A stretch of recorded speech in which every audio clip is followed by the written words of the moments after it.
You're listening to Soundrise Podcast, a show hosted by Aleks in Serbia and Vlada in Poland. Each week we cover a different artist or band and engage in open spontaneous debates and discussions about specific parts of their discographies. Our goal is to expand their musical horizons and cover a great range of genres and styles.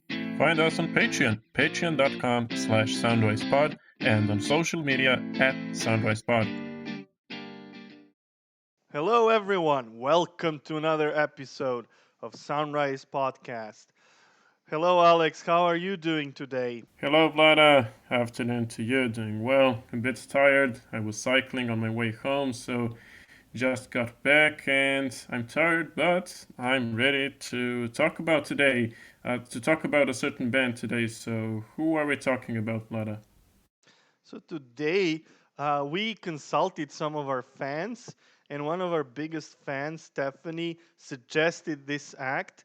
It's called Lord Huron, an indie rock band, or perhaps it's not really a band because it's all about one man, singer-songwriter Ben Schneider.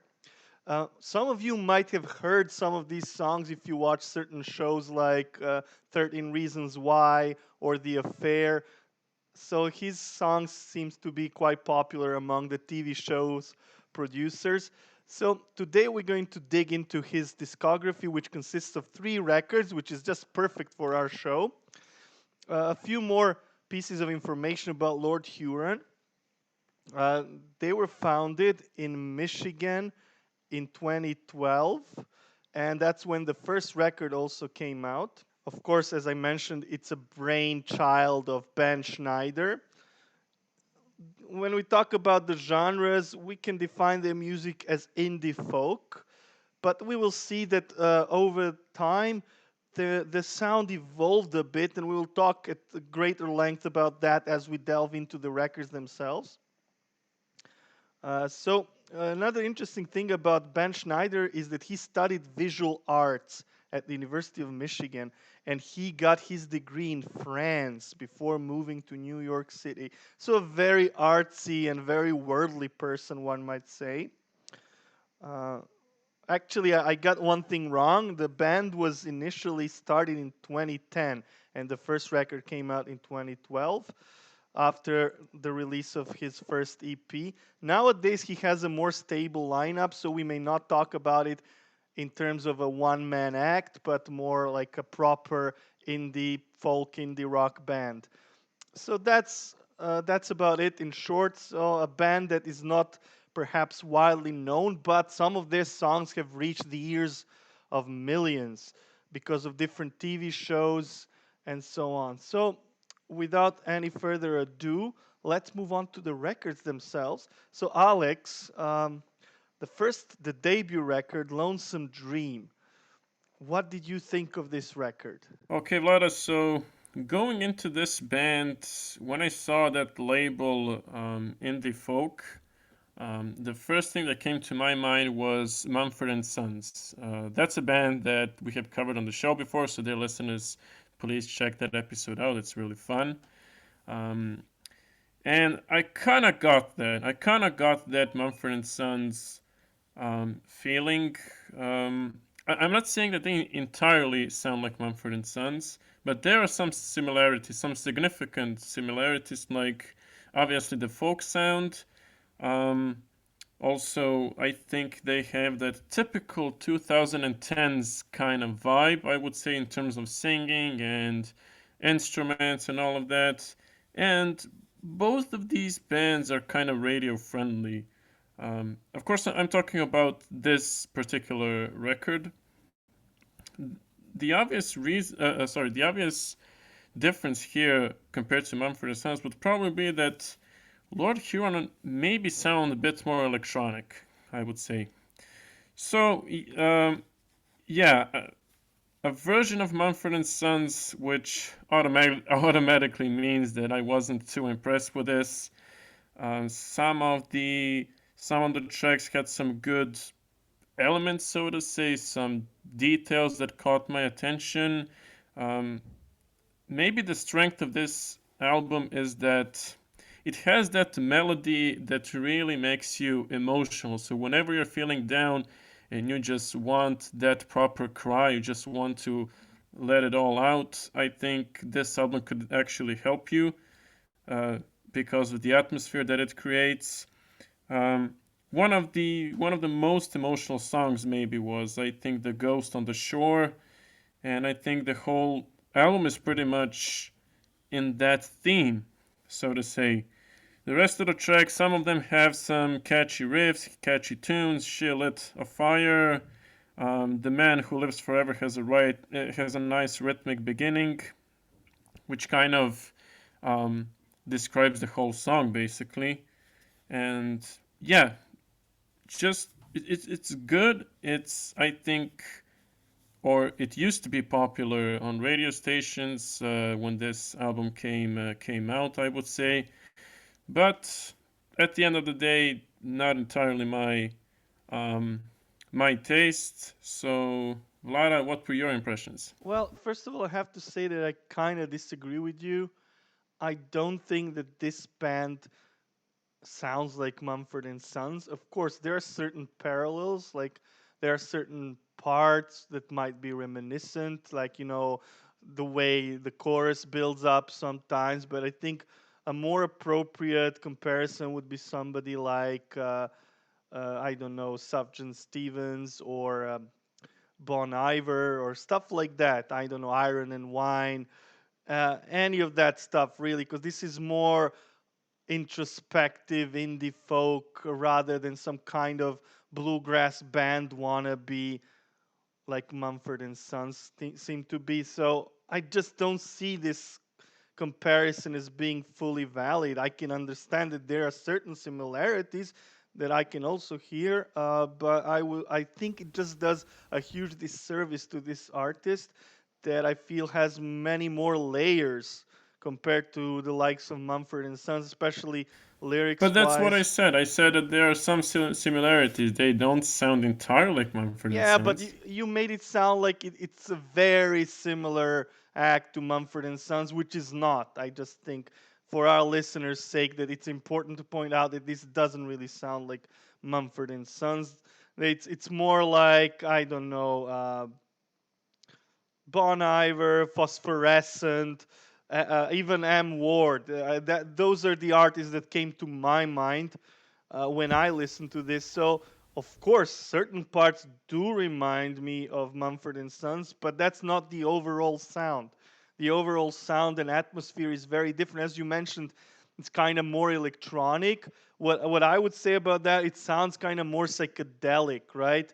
Like the music is very drenched in soundscapes, and I kind of like that. I like that atmosphere that it has. But overall, the album, um, I think it's a very pleasant record to listen to.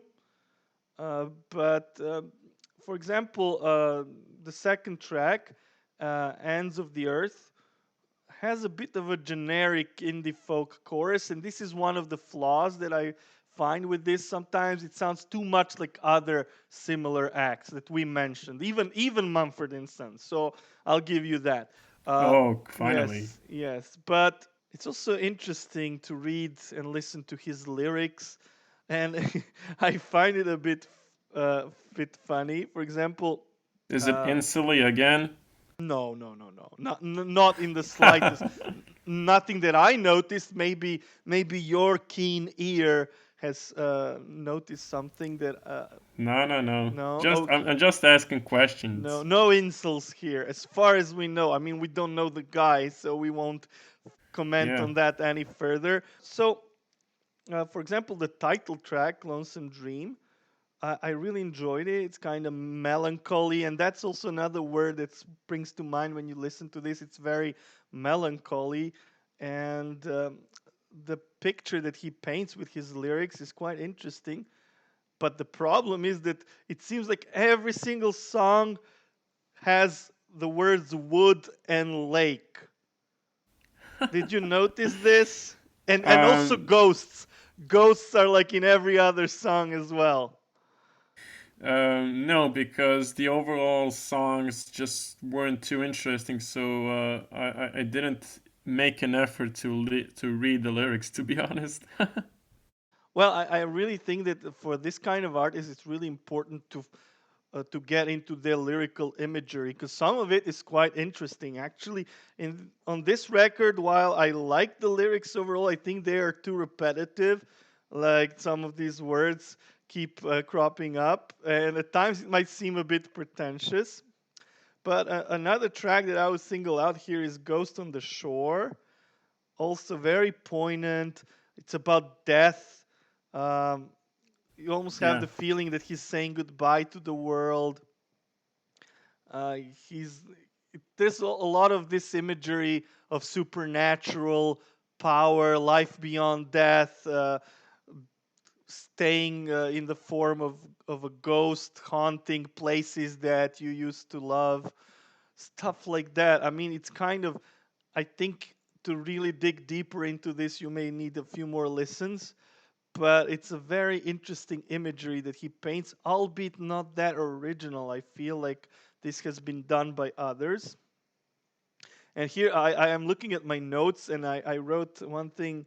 Why the heck does every song mention woods and lakes? So that's how I would sum it up. But overall, a very pleasant debut record, albeit somewhat flawed. So, Alex, what about the rating? Or do you also have anything to add to this? I pretty much agree. I think the whole record sounds repetitive and generic. So that would be it from my side. I mean, I basically said all that I think about this record. So before I give my ratings, guys, please take a moment to listen to our new sponsor. Brown Dog Promos is a champ in the promotional products industry, having shipped all over the world since 1989. For over 30 years, Brown Dog Promos has supplied custom printed promotional items like mugs, pens, calendars, embroidered or screen printed clothing, and anything else you could possibly need to companies and groups of all sizes. They also pride themselves on working with nonprofits to raise funds and recognize key donors and volunteers. For commercial clients, Brown Dog Promos offers invaluable advertising and marketing guidance based on their 3 decades in the business. Whether you're looking to promote your company, nonprofit organization, or any variety of branding and marketing, Brown Dog Promos can make it happen. For all of your custom printed sportswear, decals, labels, and corporate gifts, be sure to check out Brown Dog Promos by following them on Instagram under their handle Brown Dog Promos, liking their page at facebook.com/browndogpromos, or visiting their website browndogpromos.com. Trust the top dogs, Tony and Matthew, to help you make your branding outstanding. So Vlada, back to the ratings. Okay, so my rating for this album, this album is an average album, I would say. It's it's good for a certain audience. I think if you're into indie folk, it basically sums it up. The label sums it up. It's that folk music with that indie touch from 2010s, which I know that some people find interesting and fun. I personally don't. So I for mean, this record, people don't listen to this stuff for fun. It's just like people listen to this because it's somewhat emotionally resonant with them, right? yes, I was just waiting for your cliched term, emotionally resonant. So thanks for that. Okay, so my rating is 5 out of 10, and I can't really remember any standout tracks, so I'll leave it at that, Vlada. I think that's a bit too harsh, to be honest. I think this is still an okay record. There are some very interesting arrangements. I like the way the record is produced overall, the atmosphere, the sounds, the playing. Some of his lyrics are pretty good, even though they tend to be a bit repetitive. He does have a knack for a good melody, but sometimes it kind of gets a bit too samey, too uniform for It his gets own worn good. out. Yeah, so I would give it 6.5. I think this is a fine debut record. Nothing super special, nothing extraordinary, but a very competent singer songwriter. And we will follow his growth with the next record. Next record is called Strange Trails. So, Alexander, any improvements here? What do you think? Yeah, actually, it is a slight improvement, I would say, mostly in the sense of the melody that they created here. They maintain this country sound, this folk sound, but I think that they sounded more rhythmic. I like the echoing lead vocals, and also the backing vocals were an improvement here. Maybe not a huge improvement, but I noticed them as one of the positives of this record. And also, you have some nice lyrics here. Better, I would say personally, slightly better than in the previous record. Some nice guitar licks, like the song Hurricane. I also noted that the song "Meet Me in the Woods" is catchy and has that has that pattern that I feel that I've heard before on the radio or somewhere. But since they mentioned the woods again, Vlada, I know that uh, it The might sound woods. funny again. This can be a great drinking game. So get your friends, and listen to these records. And every time he mentions lakes, woods, or ghosts, you can take you can take a sip. I think you'd be drunk in no time. Oh, that's a good challenge, man. All right, so yeah, some catchy guitar licks, slightly better musicianship, more rhythmic, which is to me always a positive. You know, as a bass player, I always like to hear a bit of groove. So a slight improvement, but it still has those flaws that I mentioned in the previous part of the episode with the previous album, so to say. So Vlada, an improvement for you? For sure, I think this is a step forward for Ben Schneider and the crew. So, initially, when I started listening to this record, I thought it was more of the same. But then, somewhere around the middle of the record, I think he really shook things up a bit. And especially tracks like The World Ender. It sounded much darker than the other material. There were some kind of yelps that reminded me of Springsteen, Nebraska era.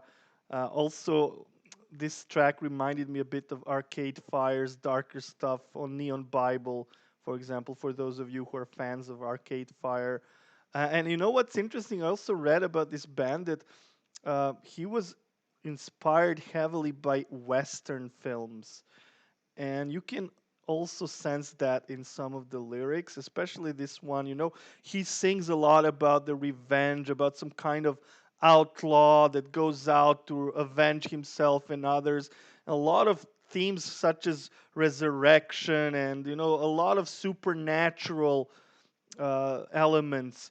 And I kind of like that because it makes you think, okay, what is he actually referring to? Is this some kind of grand metaphor for something, or is he more literal? It's interesting to ponder these things. Also, "Meet Me in the Woods," an excellent song, quite dark too, singing about certain dark forces that extend beyond our reality. He has a lot of that mysticism in the lyrics, and that's what I find quite interesting and intriguing about this record. Also, "The Yawning Grave" was another such track where another theme that I find prevalent in certain tracks, including this one, is the idea of nature as something that is detached from the civilized world, where you can go and seek refuge, but that also represents evil in a way because nature is merciless. And that's what I got from these songs. Now, I might be completely off the mark, but I really liked thinking about these themes. And I definitely think that here he makes a step forward. The songs are much more interesting. As you said, the beats, the rhythm of the songs are more engaging, better arrangements, darker sound overall.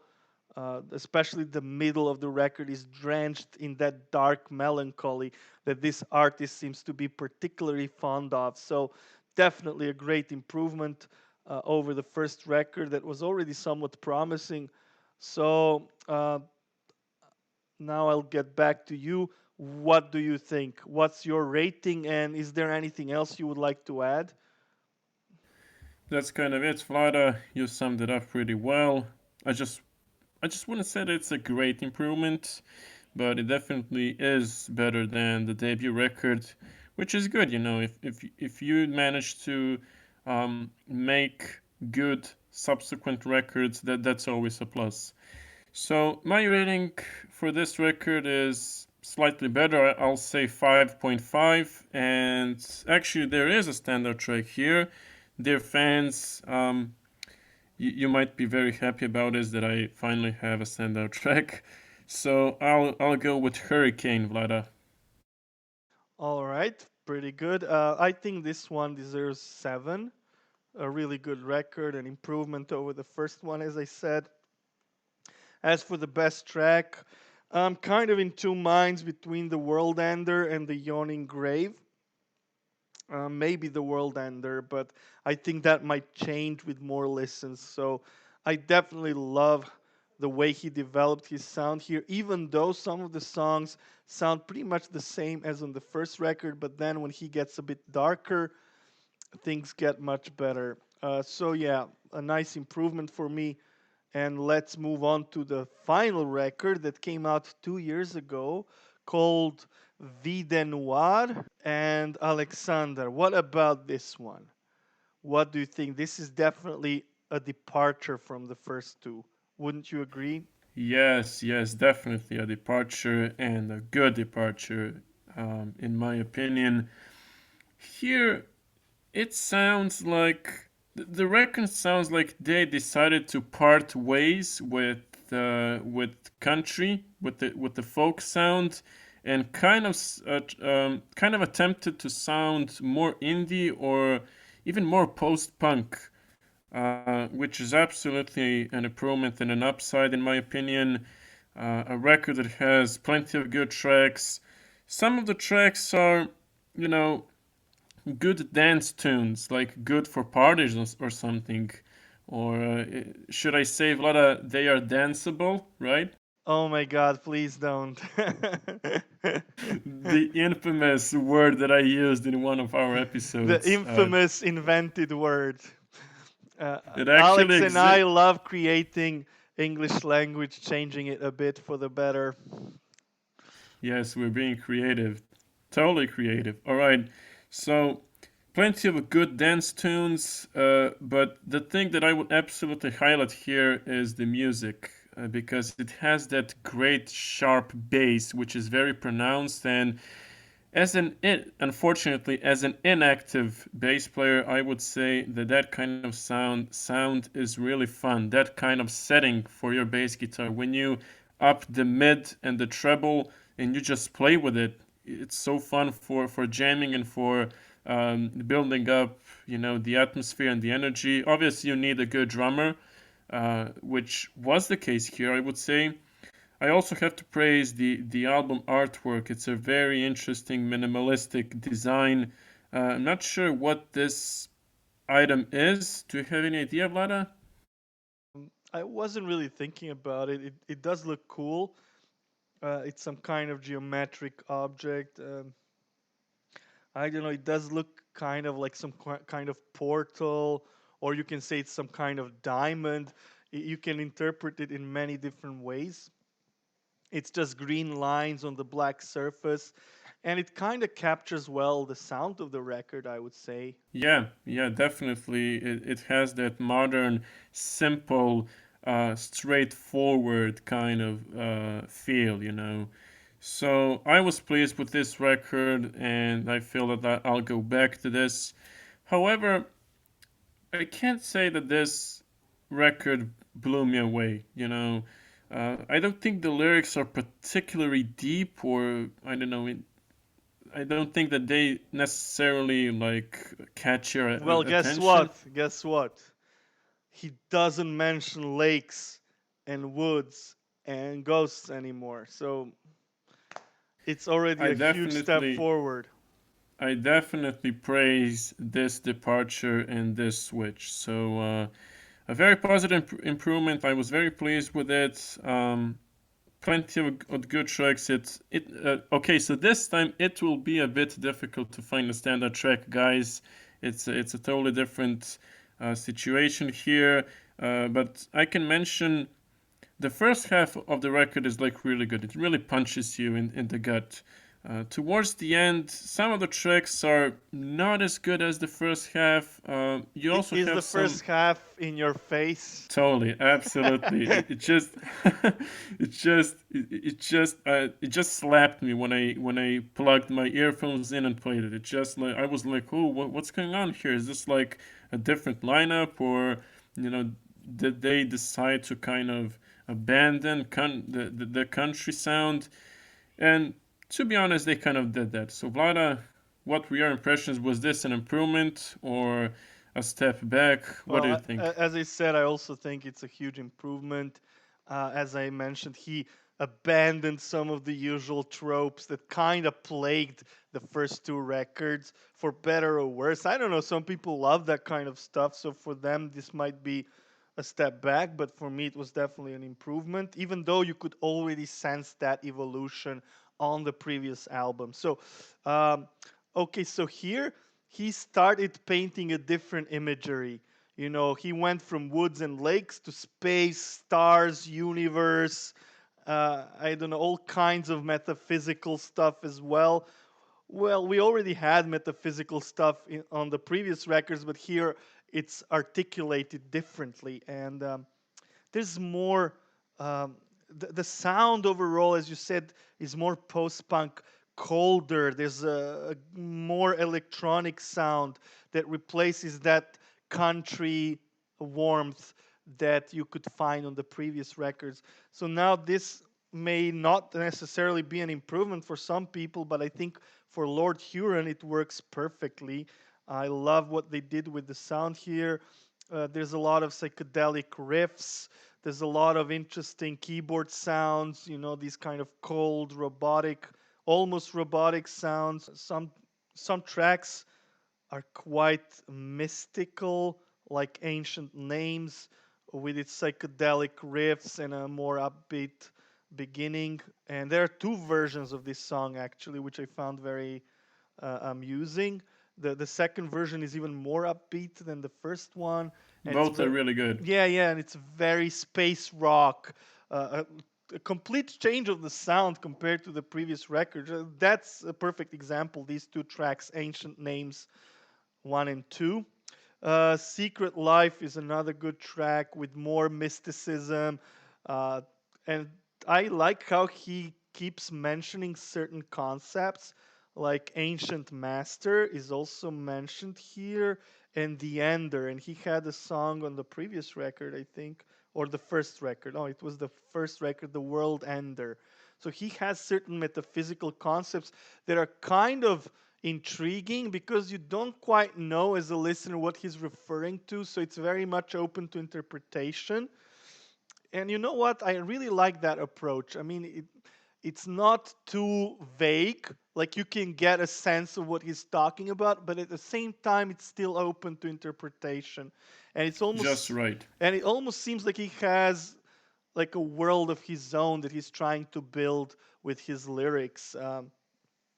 Also, the sound overall is more abrasive. There's, as I mentioned, a lot of unsettling keyboard sounds, celestial imagery of space, stars. Uh, Guitar work is more prominent, more rock oriented. Um, the title track, Vida Noir, is kind of a track that talks about nihilism. You know, the black void is the prominent lyrical imagery that he uses in this track, and he has a lot of these tracks where it's all about being completely lost. On the previous records, he was lost in the woods. Now he's just lost in the space and time. So that's an interesting change. So Uh, he's lost. However you put it, he's lost. yes. So, for example, some of the lyrics from this track. Many evils have I enjoyed, prowling the night, raising hell with the boys, getting high on a pure black void. So it's kind of about self-destruction, self-destructive behavior. That dystopian kind of feel. Yes, yes. That perfectly captures the post punk from the UK, late 70s, early 80s, I would say. Yes, but I wouldn't call this record post-punk. It just has some of the elements that are similar. I mean, he's still an indie folk performer here too, but I think the sound has become more nuanced, richer in texture, even though his texture was great to begin with, but here he moves in another direction, which is very satisfying because otherwise he would just end up repeating the same stuff, and I guess even the most ardent listeners would lose their interest. And everything, the ending of this record, it was so beautiful, like awash with psychedelic melancholia, this long stretched out instrumental parts with some kind of keyboards or strings. I'm not quite sure what it was, but it was so poignant, so melancholy, and I really enjoy the overall atmosphere. Very dark, like the whole record oozes dark, and that's something that was already present on the previous one, but here he really takes it up a notch. So, Alexander, um, my favorite track here, very hard to tell, but lots of good tracks.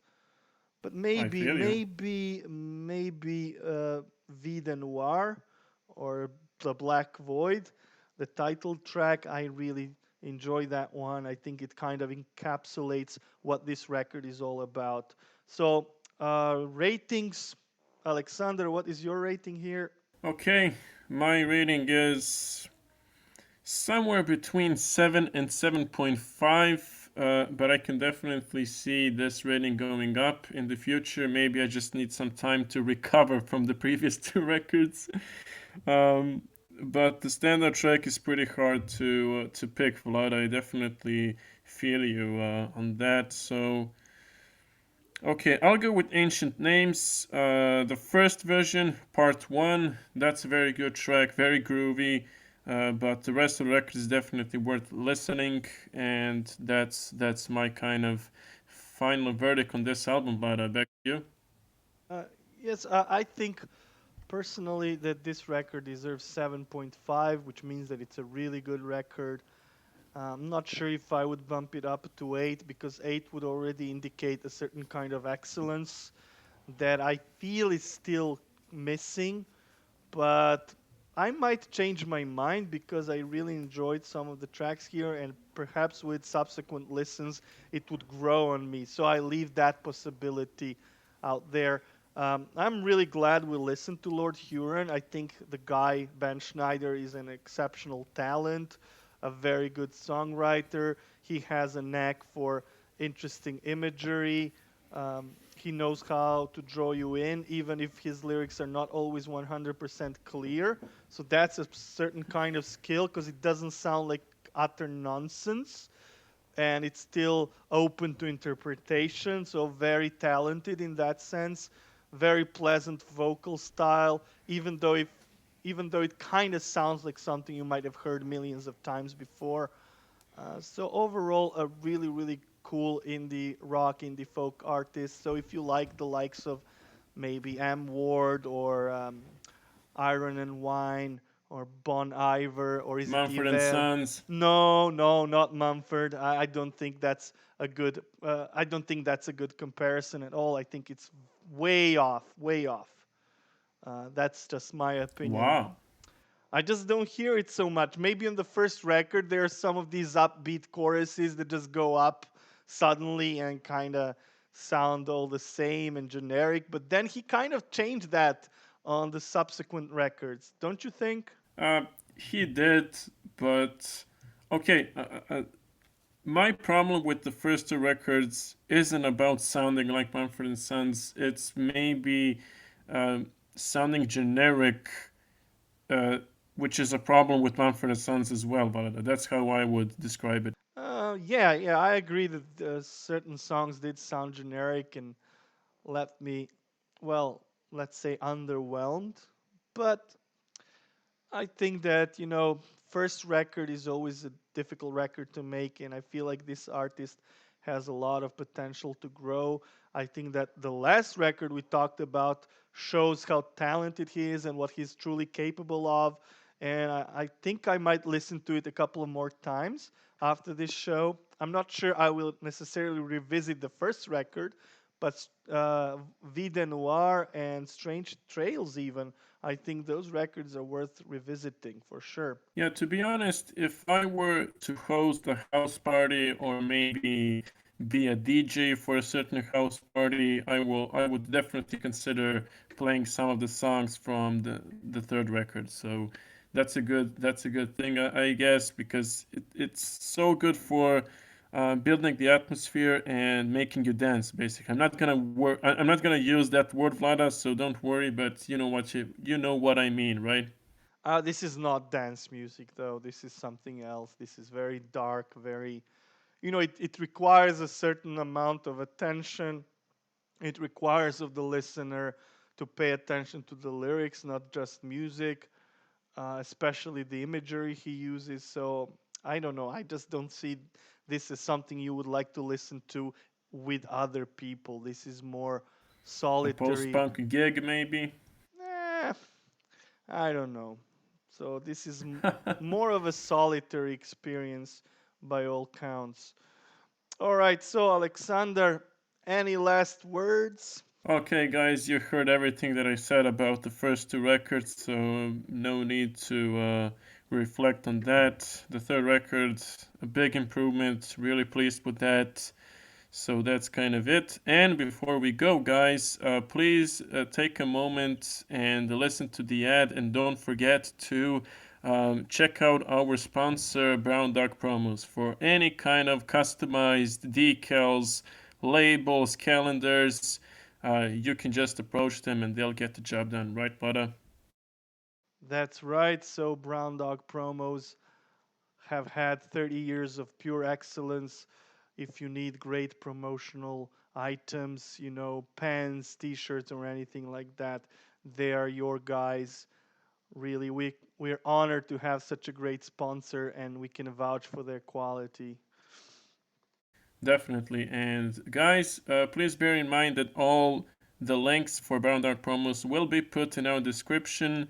And in that description, you can also find all the other links for Soundrise Podcast. You can find the links for our social media, Instagram, Twitter, and Facebook.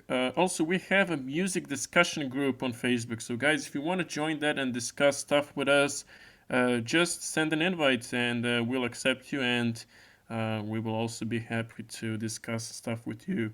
So, that's it for now. Stephanie, thanks a lot for suggesting another band. It's always really, really fun to discover unknown bands. Personally, I've never heard about this band. I had never heard about this band before, so this was a new discovery, and that's what's really fun about our show. So, till the next time, stay updated. Check out our Patreon page.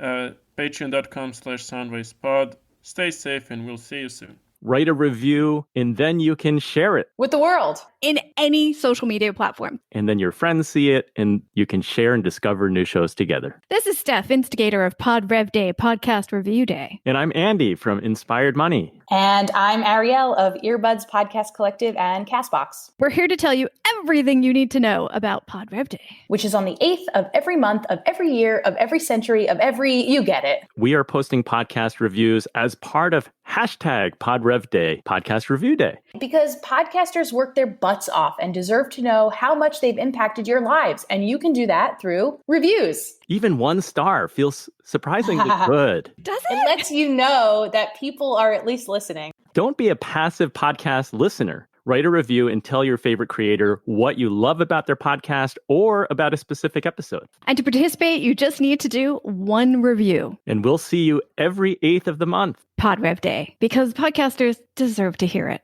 #. Pod Rev Day. PODREVDAY.